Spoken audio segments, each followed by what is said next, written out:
It's 12:05. Let's get rolling, huh? Here we go. Welcome, everyone. Oh, I jumped the gun, didn't I? No, go ahead. Please join in the Pledge of Allegiance. Okay, there we go. I pledge allegiance Allegiance to the flag of the United States of America and to the republic for which it stands, one nation under God, indivisible, with liberty and justice for all. Thank you. And next into the four-way test of the things we think, Say or do. Is Is it the truth? Is it fair to all concerned? Will Build goodwill and Friendships. friendships. Will it be beneficial to all concerned? Thank you. Carl Gills is up for thought for the day today. Well, do something a little different for thought for the day. Jillian gave me dispensation to take a little more than the 20 to 30 seconds that most of our thoughts for the day are, and break a little new ground with a video thought for the day. I had a friend of mine send this to me a couple of weeks ago, and as we say the Pledge of Allegiance every week, and that made me think of this and all the servicemen that we have and the sacrifices they've made. That this thought for the day touches on that, as well as the transfer of governance that we just went through last week. So Mark, I think you've got that queued up and can let it go. Here we go. I can figure out how to play it. There we go. Is that as large as we can make it? Unfortunately, it is. Okay. I think the point will still be made.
Thank you, Carl. That was great. Thank you for sharing that. Let's go into meeting our guests and visiting Rotarians, please. Go ahead and introduce yourself.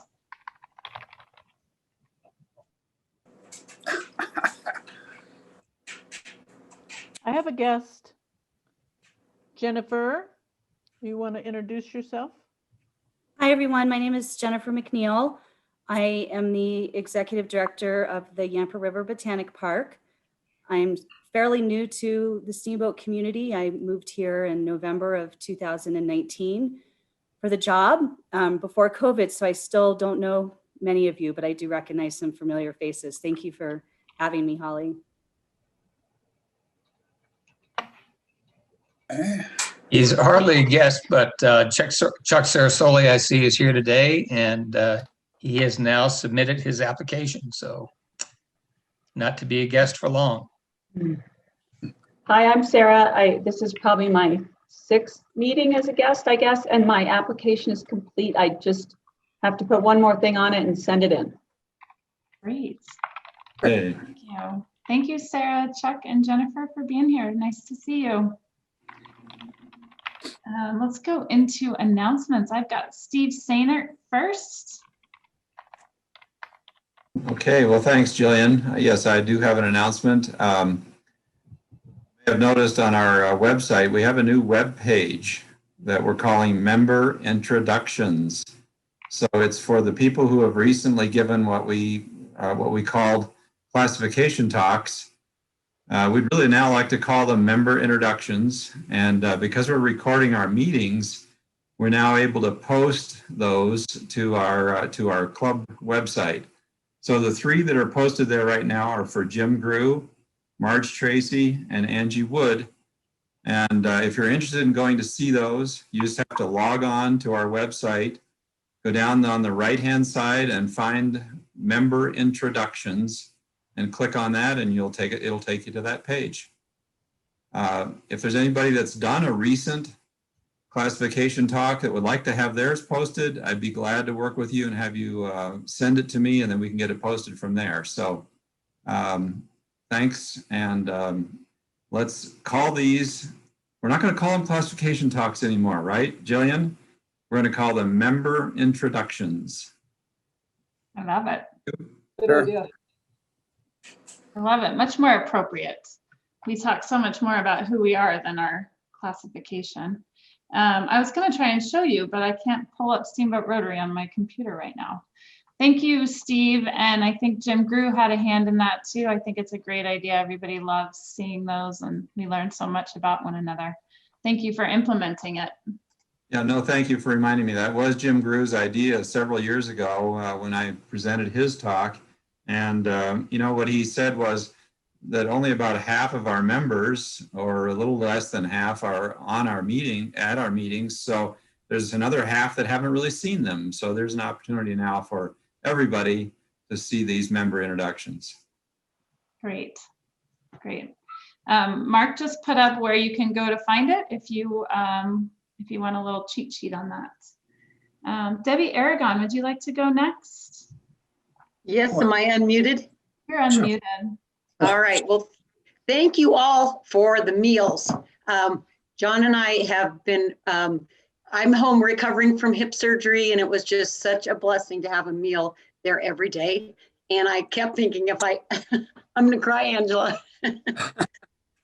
If we had you know, healing is going quickly and fast, and I just am really, the whole reach out to Rotary was so heartfelt, and we both appreciate it very much. Thank you. Thanks, Debbie. I think you left out that what you're really thankful for was that you didn't have to eat John's cooking. Yeah, I think with this whole injury, I think I'm going to gain weight with all these great meals we had, let alone with John. I probably would have lost weight, but thank you.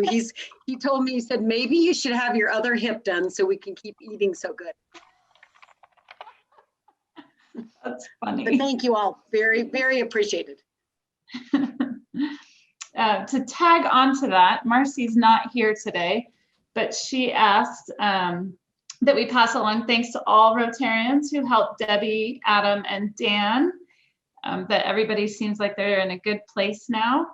And she reminds you that if you need anything, even if you just, if you get COVID and you need help and deliveries, just reach out to her.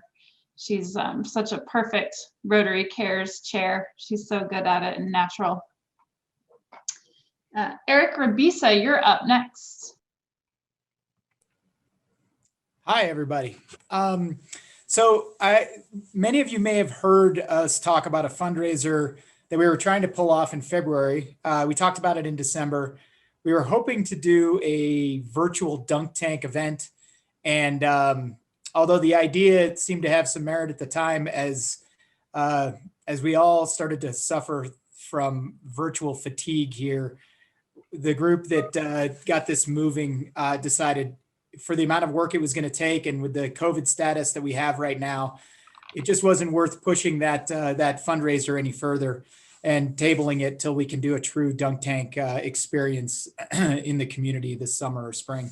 So that bummed me out. So I wanted to come up with a different idea. And I came up with an idea, and so far it sounds like it's got some traction. I sent an email to the board today, got the green light from our president, Jillian, and Brett, Alice, and I are going to chair a snowmobile poker run to take place in the last weekend of March.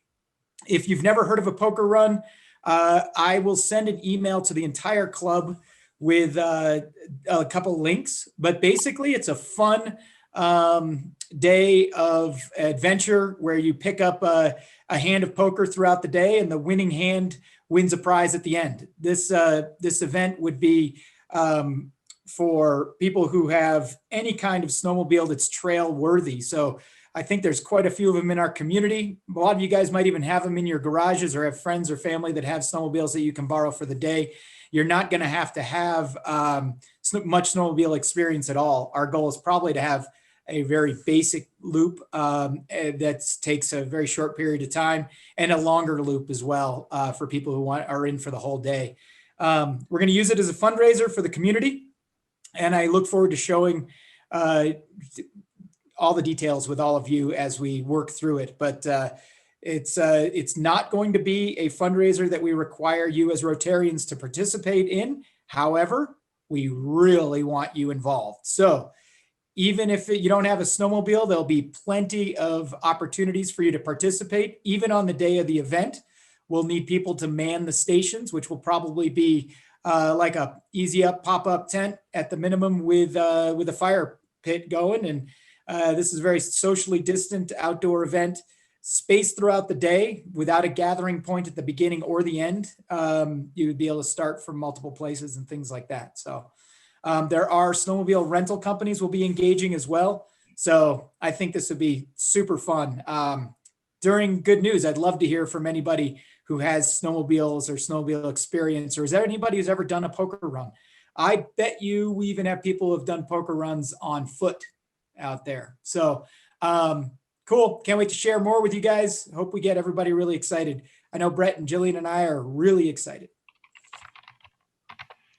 Thanks, Eric. Thanks for your enthusiasm and you and Brett taking the lead on it. It's going to be fun to watch this thing unfold, and it's fun to have the thinking outside the box right now for ways to get out there and do things for the community. Thank you, guys. Carl Gills, you are up next.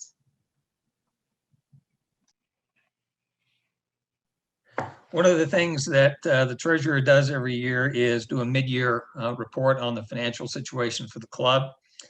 And since we finished our first 6 months in the end of December and talked to the board, then we're ready to present this to the membership. The short answer is the club's in great financial shape. And that is in differentiation to a lot of clubs in the district who have, through the last year of COVID restrictions, really suffered in a lot of ways financially, and members and so forth.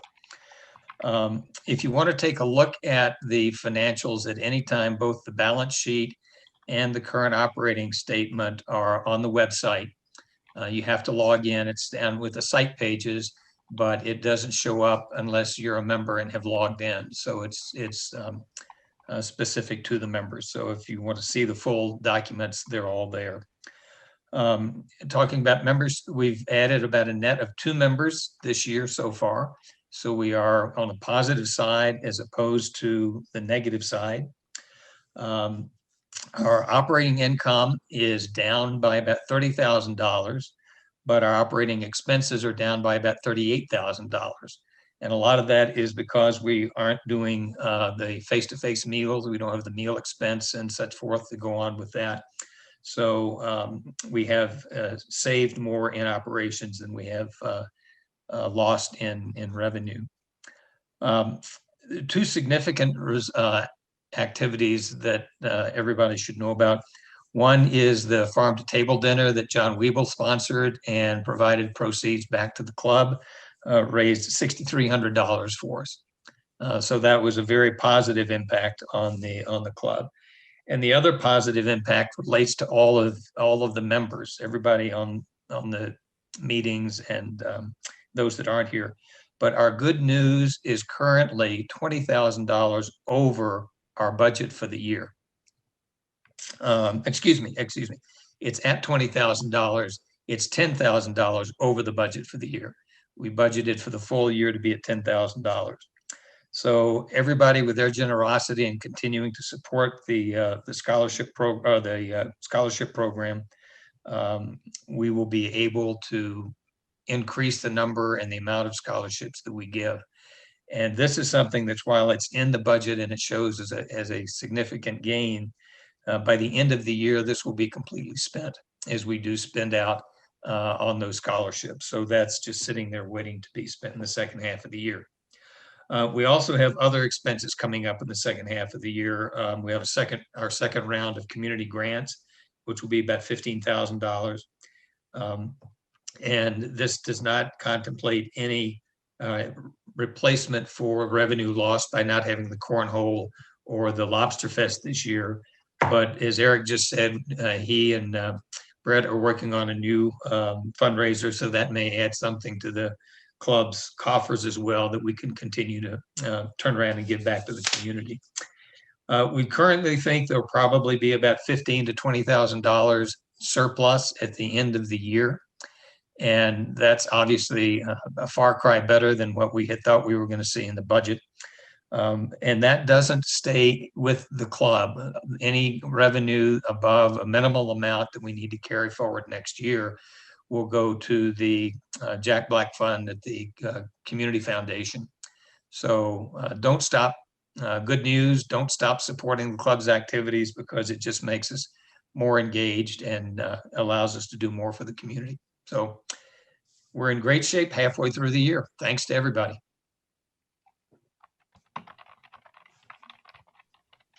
Thank you, Carl. Thank you for the summary, and thank you for all the work you do on the budget.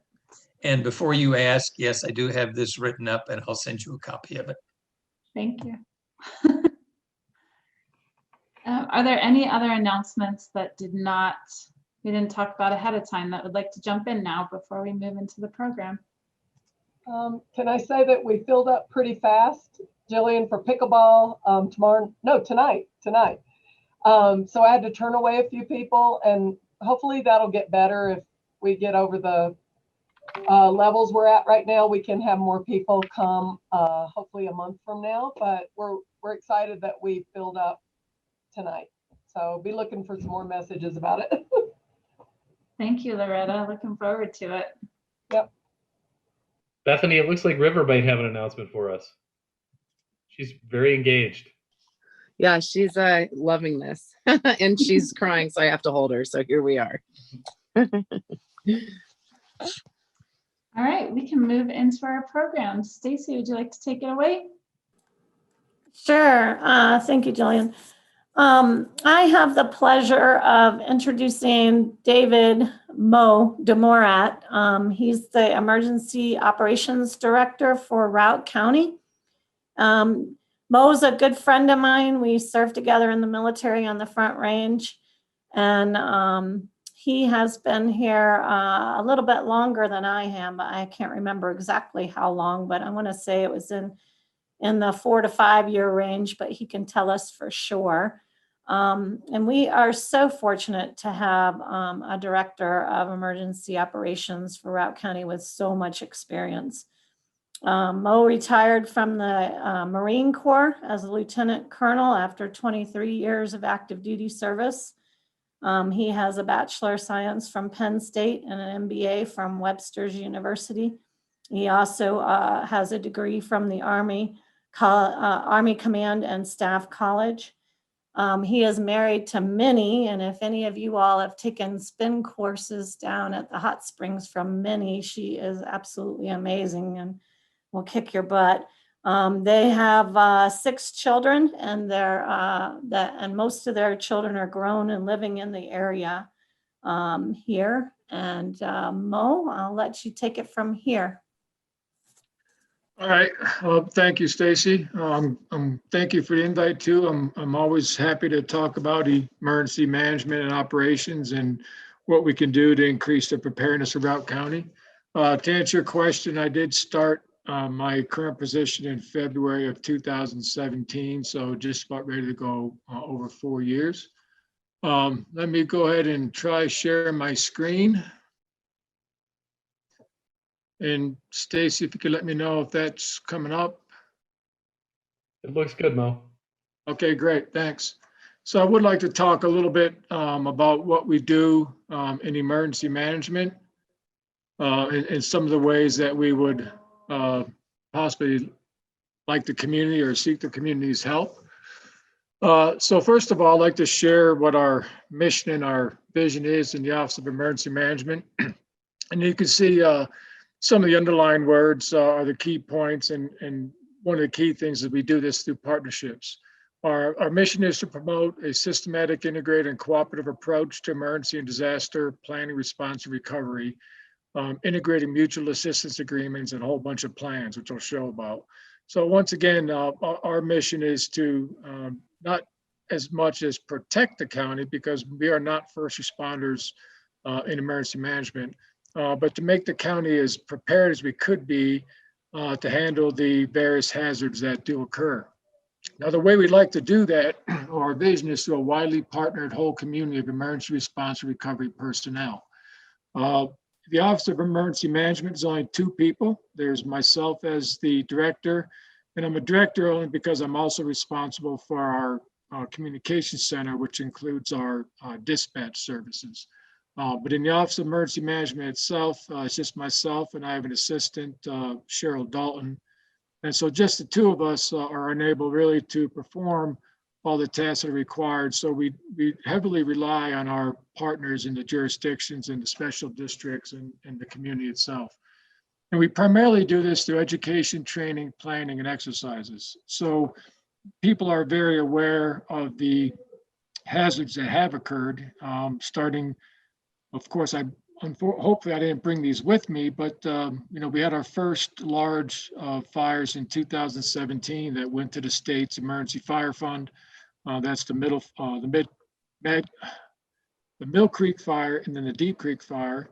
And of course, everyone's probably aware of the Middle Fork fire we had last year. So we do have these events that we help the incident commander manage, but most of our time is really spent in the planning, the training, and the exercises to be prepared when those events do happen.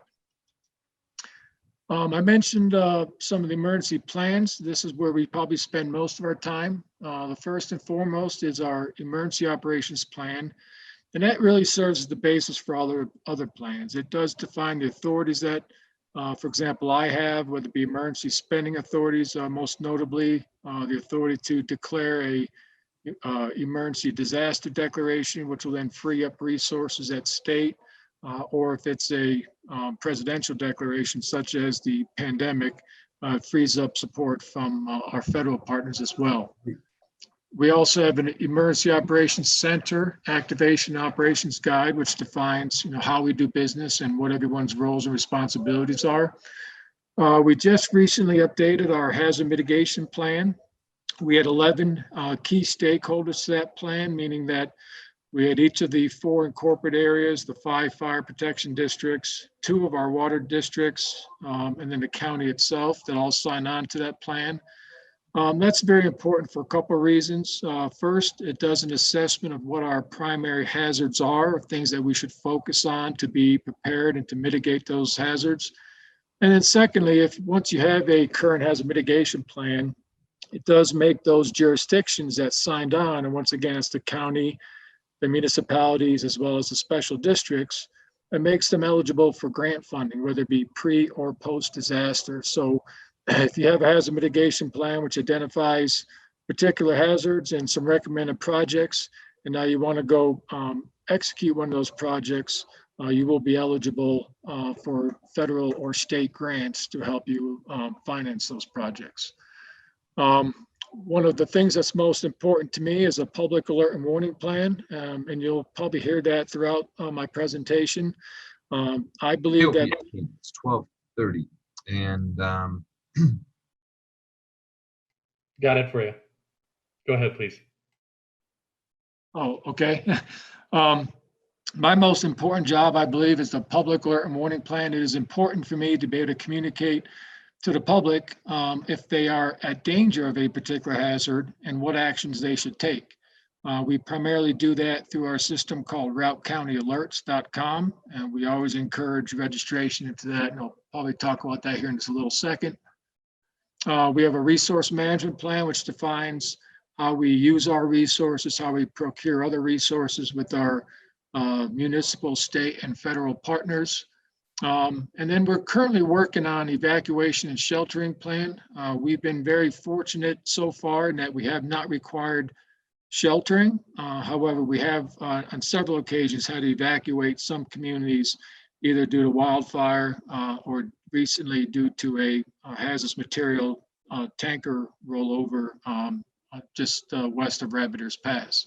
So that is a very frightening experience when you know you have to get people out of their homes immediately, and it may be the middle of the night, and how do you get hold of those people? So that's something we're working on. We also are currently working on our community wildfire protection plan, which is important so that we can address those hazards, the highest hazard areas of wildfire, and everything from what mitigation projects we can do to reduce the threat, to making sure we have redundant evacuation routes, and all that kind of stuff. So we'll be working on that hopefully this summer. And then we have our joint information system, standard operating procedures. So those are just some. We have more than those two, but those are some of our main plans that we work on to try to keep the county as prepared as possible. We also have agreements out there. A bunch of these are based around wildfires, but we have our annual operating plan and our agreement for cooperative wildfire protection. And what those basically state is that when a wildfire occurs, here's what the county is responsible for, here's what help that the state can provide, and should it get big enough, here are some of the federal resources that are available. We also have an intergovernmental agreement for wildfire suppression that the county enters into with the fire protection districts. Per state statute, the fire protection districts are responsible for wildfires within their area. However, we also know that these wildfires can grow quite rapidly and exceed any single fire protection district's capabilities. So these agreements identify what the county's responsibility is, which is primarily reimbursing the districts for fighting fires in the unincorporated areas or outside their district, and how the districts will support each other. And then we also just updated our Routt County Mutual Aid Agreement. This is for all hazard. Once again, it's identifying when a bad thing happens, how our partners can come to help. And usually for the first 24 hours or so, it's no reimbursements expected. But then after that time, an agreement to how we will share those costs. And then we also have a hazardous material response agreement. Right now, Routt County does not have an appreciable hazardous material response capability. I know we're looking at trying to build one, but right now we do rely on some other resource to provide that for us. We primarily do this with two two primary mechanisms we have. One is the incident management team, which we're trying to build at this time. And an incident management team is a structure that supports the commander when incidents are complex enough to exceed the capabilities of a single responding department. So any day of the week out there, you'll hear or you may see Steamboat Springs fire or a different fire police agency response. And they always establish a incident command. Usually it's what we call a type 5 command. And that responding agency will handle it without any support required.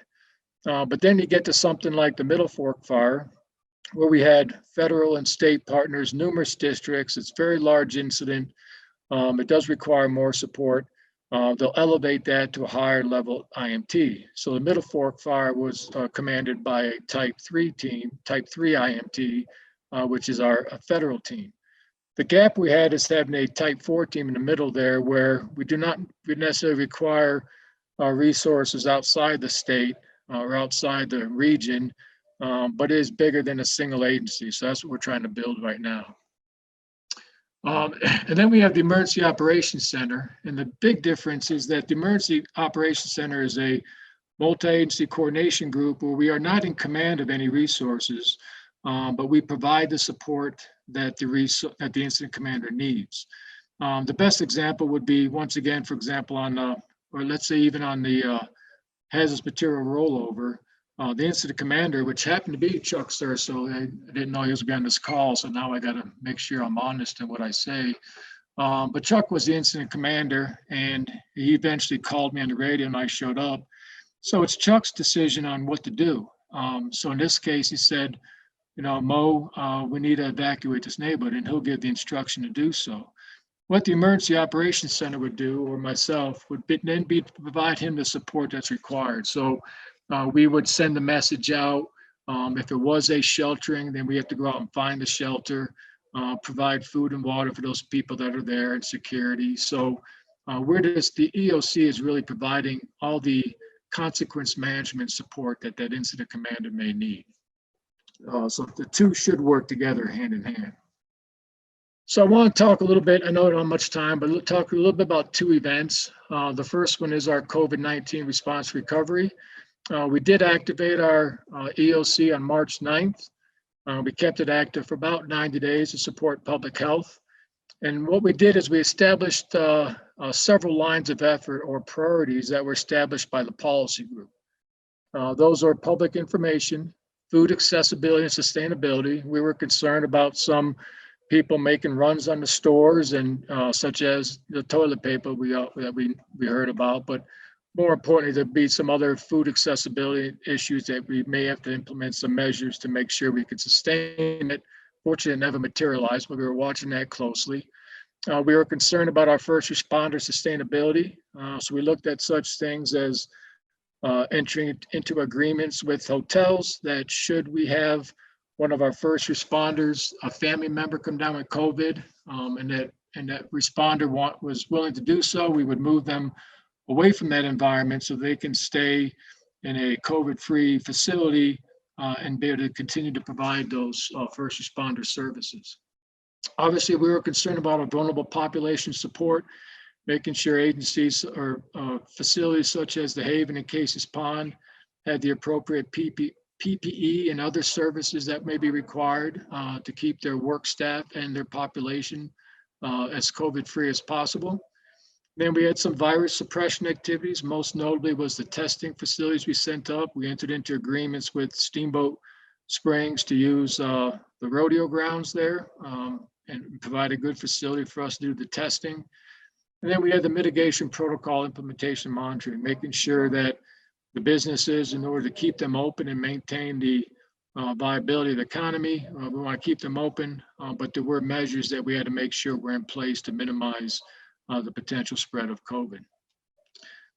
What the EOC does is we break up into emergency support functions. There are 15 of them. For example, emergency support function 1 is transportation, 2 is communication, 3 is public works, and there's a bunch of others. And then we identify tasks for each of those emergency support functions to conduct in order to meet the goals. We eventually switched to a recovery team after about 90 days. which basically it was not much difference. We'll talk about it here in a second. But now we just focused on providing public health. They were able to get enough staff. They were able to run the mission, and the recovery team just provided some support. And then in November, when the COVID numbers started picking up significantly, we activated the incident management team to help manage that surge. We kept that open for about 30 days. Then we deactivated it once the tasks that we had to do were complete. These are some of the challenges that we've identified with our COVID-19 response. First of all, there's a general lack of knowledge, experience, and training in the EOP, the EOC, and the IMT. We do have a training exercise plan. We try to get members to commit and participate, but it's just tough.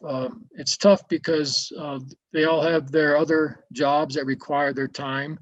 And for them to give about 80 hours a year is what we're looking at for training and whatnot. It's just tough to get everybody together. It's kind of ironic in that when you have an emergency or hazard occur, everyone is really very quick to say, what do you need? But it's tough to say, okay, well, I need a logistics section planning chief for the IMT, but yet they haven't gone through the training and know how the incident command system works. So it's tough to put them in there at that time. So it's always a challenge to try to get the necessary training and experience in these emergency procedures. We're also working on completing our emergency support function annexes to the EOP. One of the biggest challenges was transition from response to recovery. What I mean by that is when we first started in response in March, we had to shut down the courthouse in order to mitigate the spread. And so a lot of the critical, the non-essential functions then were put on hold. And that works for a while. And we had a lot of people then that didn't have 100% of their time accounted for, so they were able to provide support. However, then as we transition to recovery, a lot of these activities now start to resume and people start coming back to work. Now they have to get back to their other jobs, and yet we still have recovery activities we have to do. So now it really becomes a competition for resources and identification of what the priorities are. So that's always a tough time, is that transition from response to recovery. We also need to be more specific in some of our authorities. It was my bust or my bad in the inclusive participation. Trying to be aware of people's time, I try to minimize it in order to keep things shorter and less of a strain. And looking back, I should have been more inclusive, even if it was just as available, but I try to get more participation in EOC to keep everyone's situational awareness up. Information management is always a challenge, both internally. There are many systems out there. We use Zoom like we are for this meeting. Some other agencies use Teams, Microsoft Teams. And then, of course, we have this Google Drives and Dropbox and Campfire, Basecamp. So we do need to clarify, identify what that internal mechanism will be beforehand, so everyone is familiar with it, has it loaded on their computers and whatnot. And then also for external information management, we spend a lot of time, I think, chasing public questions, which may take you away from your primary strategic messaging. It's just hard to resist not to engage sometime with people's questions. But yeah, I think we do have to do a little better job in developing an external communication strategy. And then, continue to work on our continuity of operations plan, especially early when the government shut down and people started working from home, but there weren't enough VPN accounts, or not everyone had laptop computers, or were trained to take their laptop computers home every day and had to come back to the office. So we do need to continue to work on our continuity of operations. And then finally, a shortage of resources. This is always a challenge. It's always one of the biggest challenges. People, like I said, when some of the non-essential tasks were put on hold and resources were available, but then when they're transitioning back to somewhat normal and those other things pick up, there's just not enough people available to complete all the tasks. So those are some of the challenges that we've been working on. Talk a little bit about the Middle Fork fire that we also had this summer.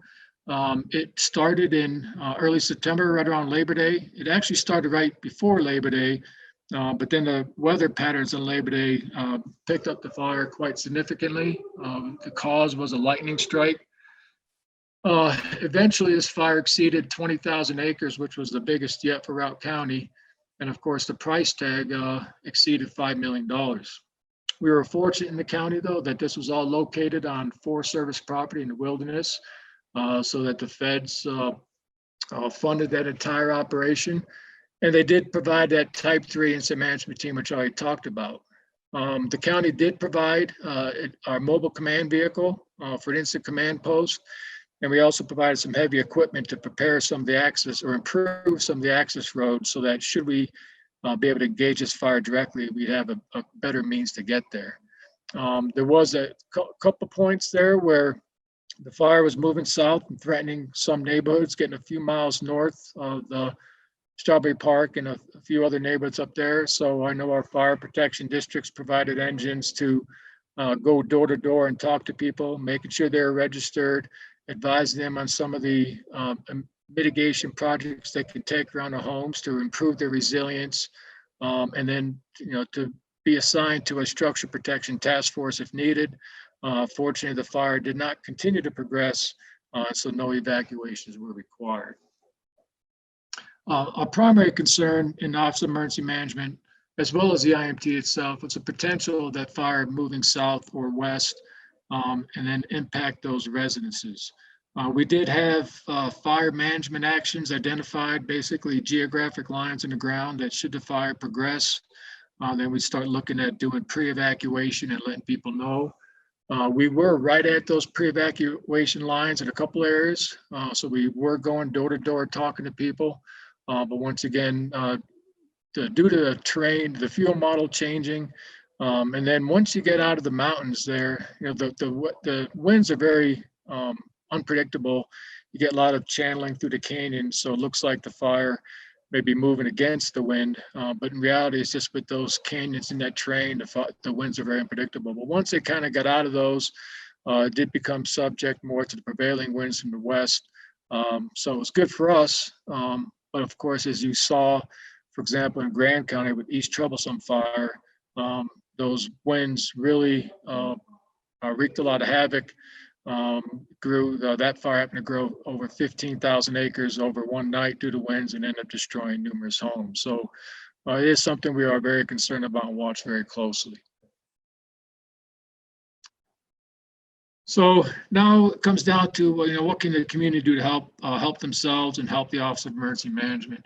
And like I said, the first thing you can do is register with RouttCountyAlerts.com. The example that I always like to give is during a Deep Creek fire, there was a neighborhood that we were concerned about evacuating. And when the fire passed one of our identified geographic lines, we said, let's do a pre-evac, let's let people know they should get ready to go. So we sent out, there was a community of about 24 homes, and we sent out an alert to those homes within 20 minutes. Unfortunately, so we do get the data back, and unfortunately, when we got the data back, only 2 of those homes were registered. So that alert only went out to two residences. So then we had to send the sheriff deputies up there, which we would do anyway, but we sent the sheriff deputies up there to go door to door, and that took about 2.5 hours to complete. So if you're concerned about making sure you collect your valuables and contact family members, there's a difference of over 2 hours there of things you could have done to prepare and get out of there safely versus evacuating in a hurry. So we really encourage everyone to register for RouttCountyAlerts.com. We did the same thing with the tanker rollover up on 40, where we send people out, or I'm sorry, we sent out the alert within 20 minutes, let people know, but then we also have to send firefighters or police up there, and that takes much longer.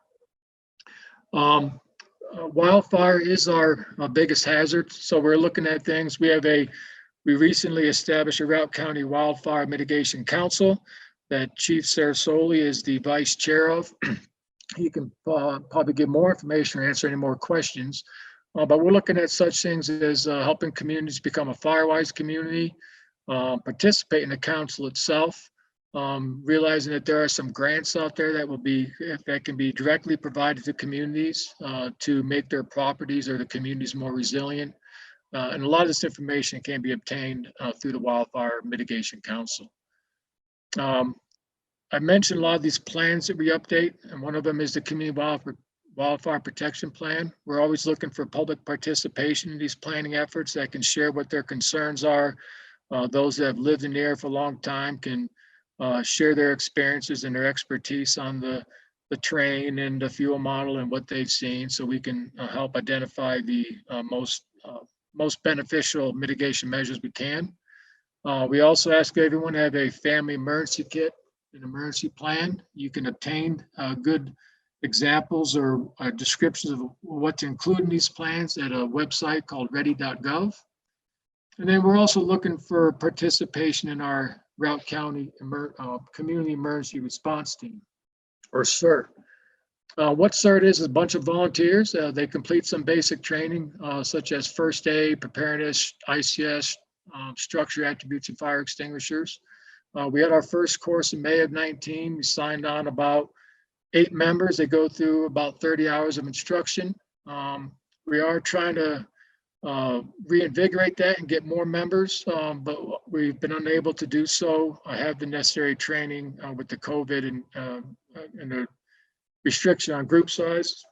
But they do have a new training module now where most of the instruction can be done independently online, and then we'll have a one-day in-person training event where we can try to put it all together.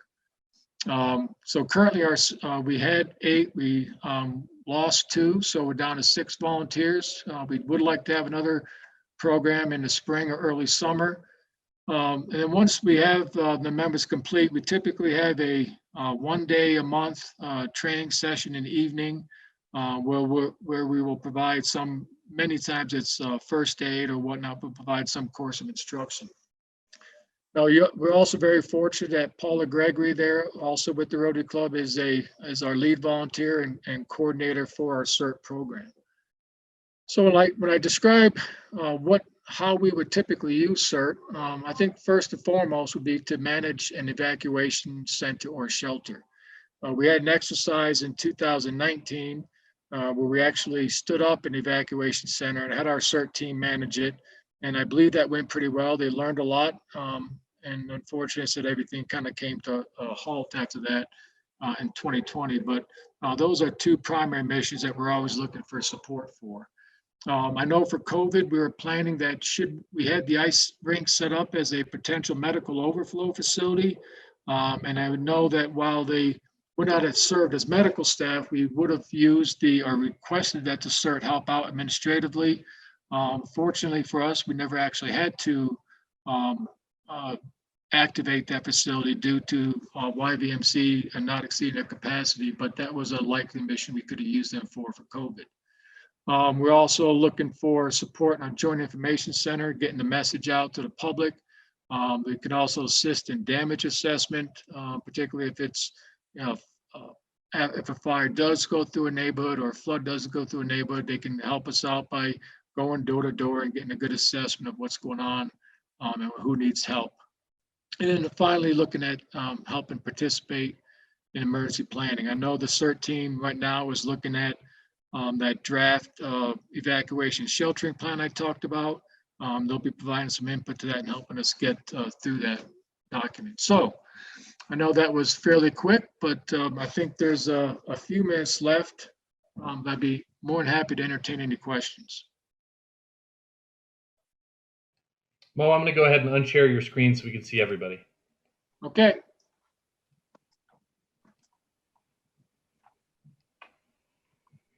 Any questions out there? Wave your hand or put up your participant hand or type something in the chat. Paul Bear has his hand up. Thank you. Yeah, thank you very much, Mo. That was a great introduction to what you're doing, and I haven't given a presentation in quite a long time, but I worked for a number of years with the United Nations emergency management team doing similar kind of work. I was part of the UN humanitarian organization, but very much interested in CERT. I would like to volunteer to join that group. Thanks.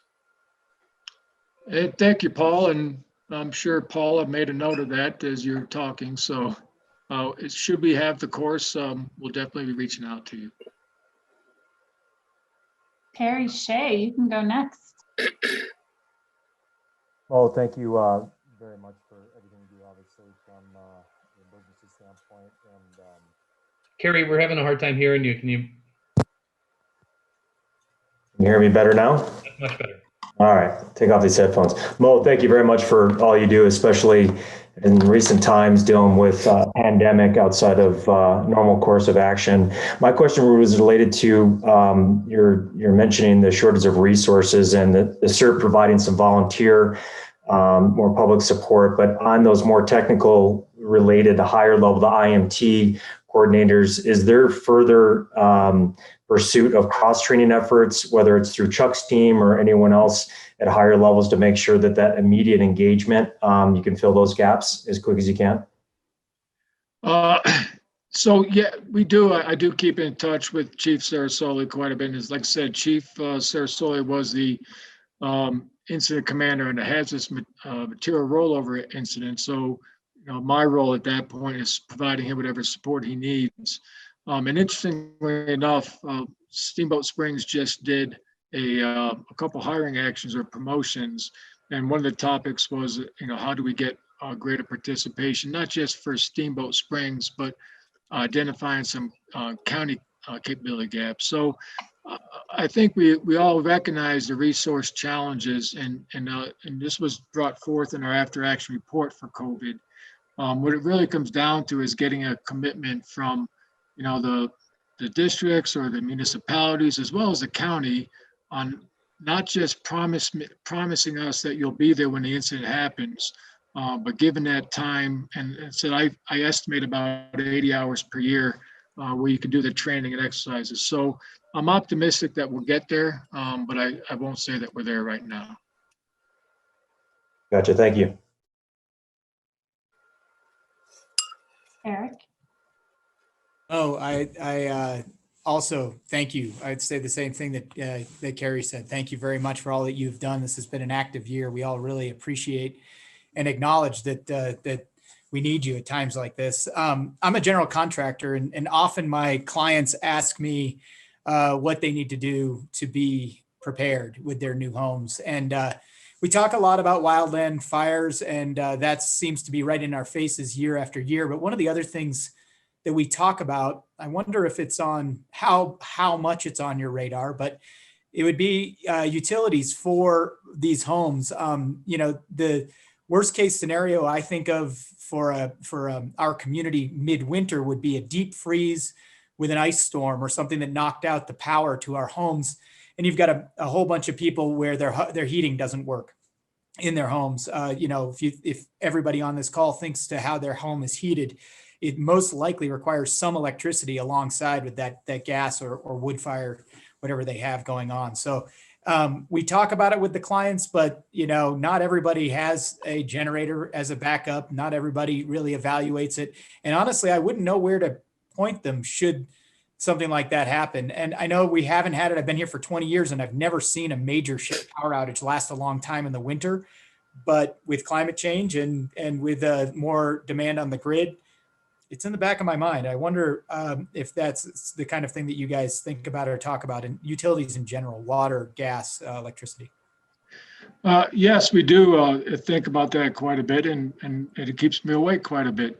We just completed our hazard mitigation plan, like I said, and the two top hazards identified in Routt County are, first is wildfires, and the second is a severe winter storm with a power outage. So that is a recognized hazard for Routt County, and we're very concerned about it. Now, every year we have an exercise, and fortunately, between my military career and here, I worked for FEMA for about 6 years, and I worked in the National Exercise Division, so I have a lot of points of contact up there still. So every year here, I nominate an exercise to the FEMA National Exercise Program. Unfortunately, we were able to get FEMA support in 17 and 18 and 19, and we canceled it for 20, and then we have FEMA support again this year. And our exercise this year, our scenario is going to be a severe winter storm and power outage. We expect that YVEA will be a key participant with us, as well as all the jurisdictions. We just started that planning process now. I had a scoping call with FEMA about 2 weeks ago, and then we'll move into our concept and objectives meeting. So being that that is one of our top 2 hazards, we are focusing our primary exercise this year on that scenario and to discover, what our plans did include, where our gaps may be right now, as well as having our commercial partners like YVEA participate. So we should know a little bit more about what gaps we have after that exercise.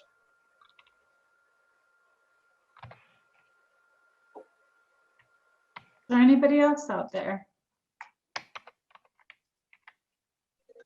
All right. Looks like that might be it. Lots of comments, Mo, in the chat saying thank you. We're so lucky to have you. Thank you for your presentation today. If you don't mind, I will put your contact information in the email I send out so people can reach out to you as they come up with more questions. Does that work? It works absolutely. And just one final reminder to register for RouteCountyAlerts.com. I'll put that in there too. Thank you so much, Mo. Okay, thank you.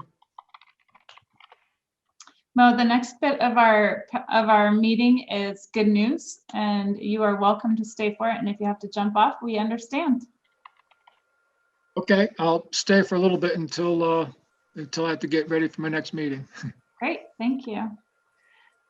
All right, we are lucky enough to be led in good news today by Karen Ray. Karen, if you keep an eye on your private chat, Mark and I will try and tell you as we see hands up for you to call on. Okay, I think I got it.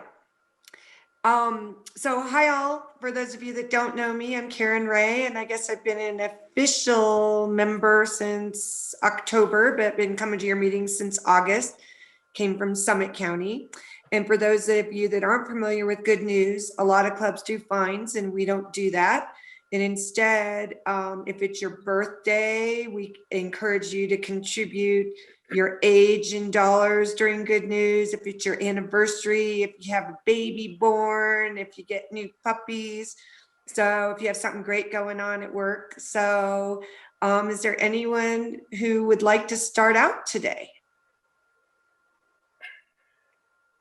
Kerry had his hand up.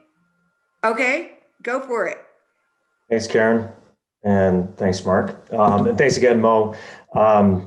We know the DeMarts very well. I think we have pretty much everyone cycling through the youth hockey organization. But again, thanks for everything you do and keeping the community going.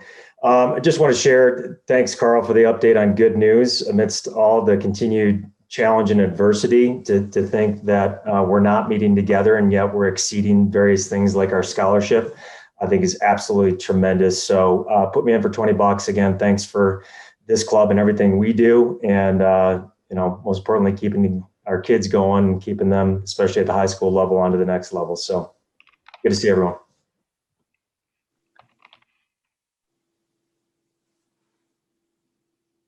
Karen, do you see the chats coming in? I'm trying to see them. So Kip Collin has her hand up.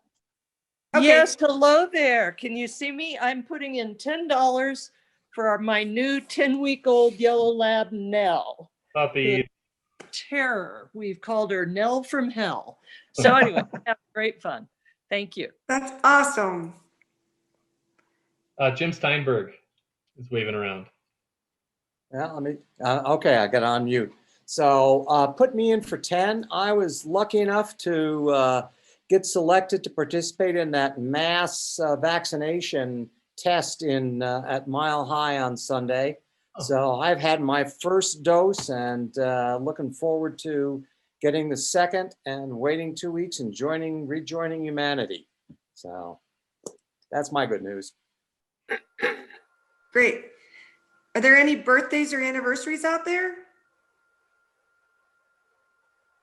Always a good ask. You can always rake in some money with birthdays and anniversaries.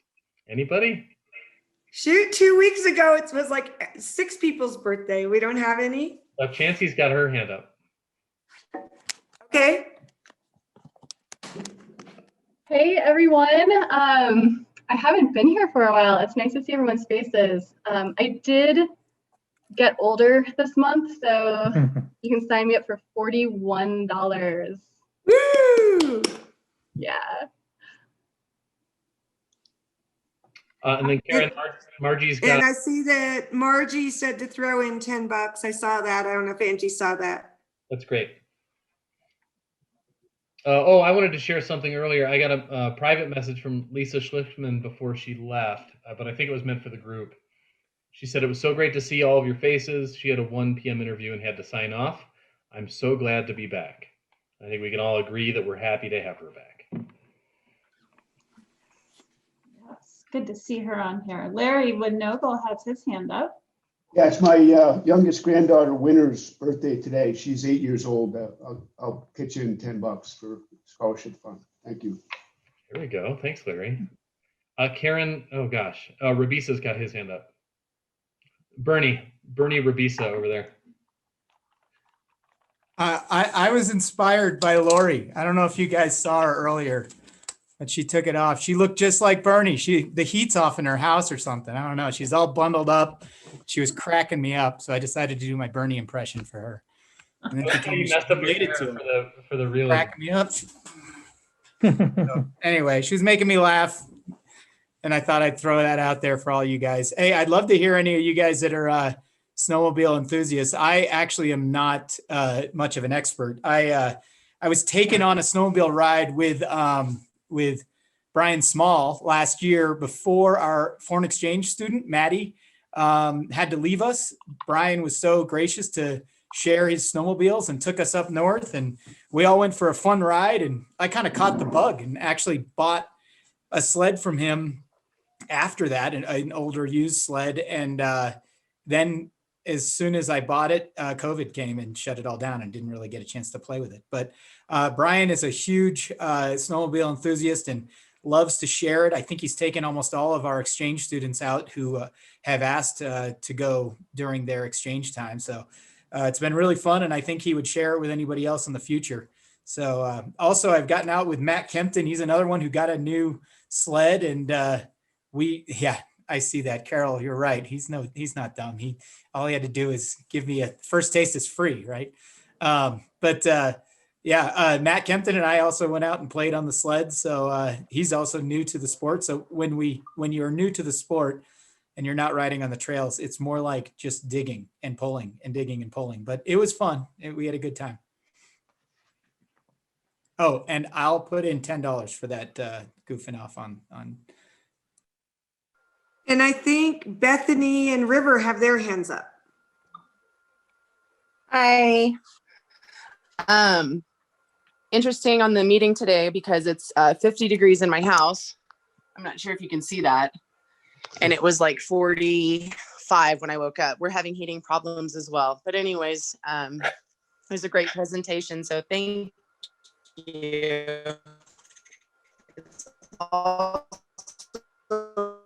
cold over here. That's not working either. But I wanted to auction off a 48-ounce jar of honey, but it's the lemon zest honey. I don't know if anybody has had it. It's super tart. I know that Mark probably has had some. I sent your wife home with the jar. Bethany, you're kind of coming in and out. But anyways, it's super tart and tangy, lemon rinds, and I worked on it was 50, but I would see if we could go from there. Because I have really crappy internet. I apologize. Can you hear me? Yeah, you've been going in You're and back. out. It sounds like I'm back now. Yeah. Yeah. Okay, So solid. it sounds like you've got a 20-ounce jar of lemon zest honey that you want to auction starting at $50. No, Is that correct? It's a $50 retail value if we sold it, but it's a quart, so it's 48 ounces, And it's lemon zest honey made from lemon rinds that I zested during my pregnancy all last year. So it's huge and it's super tart and tangy, and it's a creamed honey. So it's a whipped honey. Okay. I think So I don't know if to do this will be in the chat. And people can just keep bidding up. Jillian started with $50. Bethany, I was keep gonna start talking at about 20. it. Thank you, Jillian. You can keep talking about it while people put bids in the chat. I think that might help. Okay, so yeah, I first started out with the fact that it's 50 degrees in my house. So it was a really great presentation to be a part of today because we are doing our best to stay warm with our heat issues. But anyway, so I worked on this honey all during my pregnancy. I zested lemons for, I don't know, like 4 months. And then finally got to the perfect tangy flavor, and it's a creamed honey. So it's made, it's like a whipped honey. It's just delicious. So we don't actually sell it in this size because it's so large. But I wanted to make these for auctions. And since nobody's doing auctions right now, I figured I'd try to auction it off for good news. And today kind of seemed like it was a slow start. So let's get some money. We're up to $80 so far, 85. Somebody That's tell really Lori good. you can't bid 65 when it's 70. So it's lemon zest, super tangy, tart, delicious. It goes well. Tammy Delaney loves to make these martinis with it. She heats it a little bit, and yeah, she heats it a little bit and adds liquor and stirs it together. Benedictine liqueur and whiskey, and that's how she likes to do it. Goes great on toast. Can I have Whatever. the recipe for that if I win it? Yeah, it's hard to make, but I'll tell you exactly how to make it. I think bidding looks like it's halted at $100 even. Okay. I'll Madam be in town President? this week. Who do I bring it to? Jillian. Oh. I see 1,000 mark for Jillian. No, that doesn't count. You know what, Jillian, just for you, I'll throw in a pint of the bourbon Madagascar vanilla bean. Oh my gosh. Yes, ma'am. Over the top. Since I know that's your favorite. Oh, So, well, I thank go you through guys. it like it is whiskey. I go through it very fast. Thank you, Bethany. Yeah, no problem. Thank you guys. Stay warm. Thank you. All right. Looks like Karen lost her connection and needs someone else to take over good news. So who else has any good news they'd like to share? Last call. Oh, wait, I see. Oh, Lori, go for it. Okay, Jillian, you know, I just acquiesced to you on that honey. I'll treat you to a martini. I just want to let you know, so you better give me one big martini. But what was I going to say? My good news is I just wanted to share that I'm really proud. Our daughter is in her first semester of law school at Northeastern, and it's been a real struggle with things being not in person and then kind of hybrid and then getting tested every 3 days. So I think right now she's had about 54 tests, COVID tests since August, and she just got her grades, and they don't do ABCs, and she got highest honors. So I just wanted to share that because I'm really proud of her, and she's got a couple opportunities to do an immigration co-op, one with migrant workers in Denver and one with immigration families in Boston. So just proud of her. Awesome, Lori. So thank you. I'll give you $25. That's so amazing. Go for it. I will put in $25 because all of you people who have your heat off or are having heat problems, you just do not know. You have to have one of everything.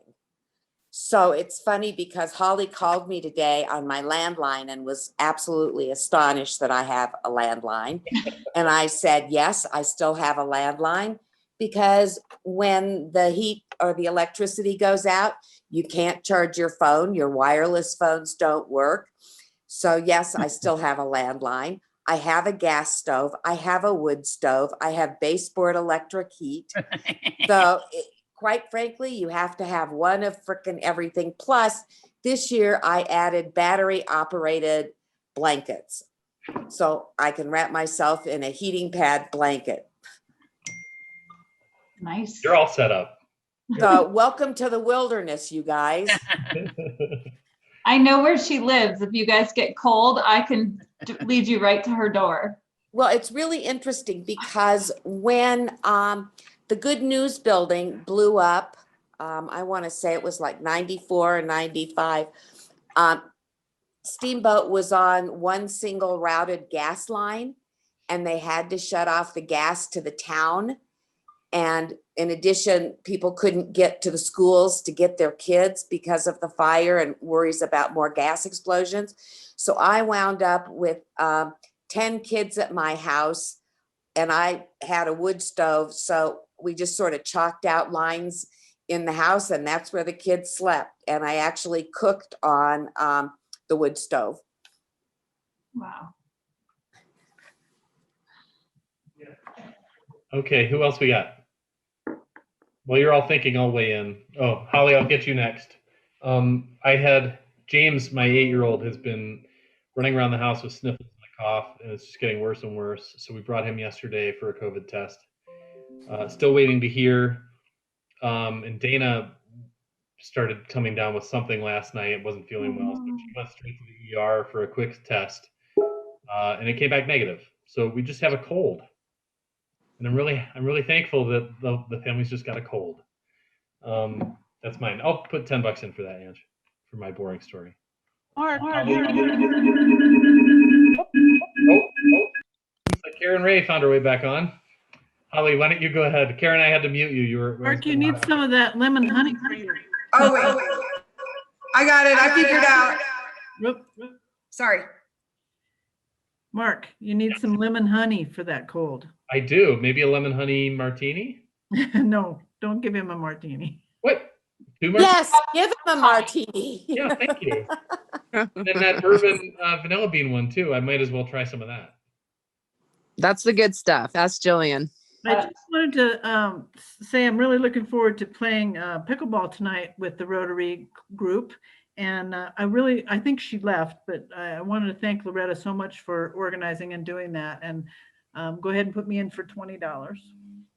Yeah, thanks for the reminder, Holly. Loretta did put in $10, had to go, as well as Carol. She also put in $10 and had to leave.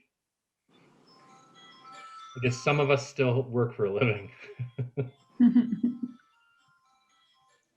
Well, I have some news that I'm really excited to share with the club, if I can. We had 2, if you ever have any doubts about the way that Rotary is received in the community, these will, I think, blow your mind. They did mine. They actually made me cry. So Ange sent this out the other day. We got a note that said, "Hi all, wanted to add a donation in honor of Rick and Sue Ostrom to your December Fa La La campaign. Awesome. We loved it. Thank you for thinking of creative ways to support local businesses, especially restaurants during this difficult time out of time." A $500 donation to Rotary for that campaign. Pretty amazing. And then this one, my children got a letter that said, "Kanan Olson, thank you guys for the cards for our nurses. It has been a long, stressful year, and when people go out of their way to say thank you, it really means a lot to all of us, probably more than you can appreciate. Thanks for the support. Stay well, Dave Niedermeyer." I mean, they got a thank you for the thank you from the doctors who are doing all the work. Isn't that amazing? So I just thank you all for all that you're putting in this year and showing up and supporting your community and supporting restaurants and supporting one another. Pretty amazing. I'll put in 20 more because that's on top of some good honey. And I'll put in $20 for Jillian's idea to do that thank-you-ary, because the response really has been very nice. And like I said, my phone has been ringing. And then I had a question for Eric. Did you have a proposed date for the snowmobiles? Yes, it's the last weekend in March. Perfect. I'll And put it on the I calendar. put it in the comments earlier. It's also going to be taking place in North Route, up by Steamboat Lake. I was going to say we should organize a big transport, but I guess we can't do that, can we? It's part of the idea is also that we'll have multiple places where people can park at various parking spots and start the event from any number of areas. That it's all part of the COVID plan, as well as parking for snowmobiles and access and things like that. So if you do volunteer on the day of the event to man one of the stations, you may be at Steamboat Lake, you may be at Steamboat Lake Outfitters, you may be at the junction of Elk River Road and Forest Road 550 up by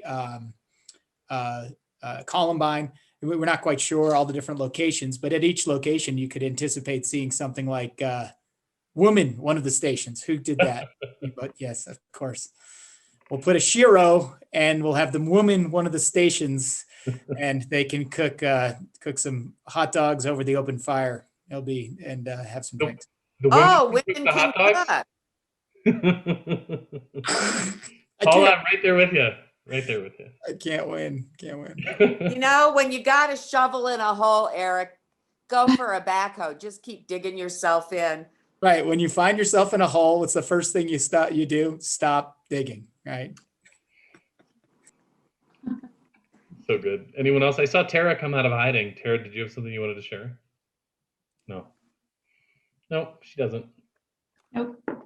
I think that might be it. $307 in good news. Yeah, so Angie says we got $371 for good news, and considering there's no babies' birthdays or anniversaries, only one birthday, that's a pretty good day. So thank you guys all. Thank you for leading that, Karen.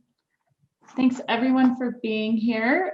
We will adjourn the meeting, but stay on. And next week we have Becky Schmitz, who fueled planes for scientific sites in Antarctica. So that should be an interesting one. Very cool. Yeah. So please stay on if you want to chit chat for a little bit. Otherwise, we will see you next week.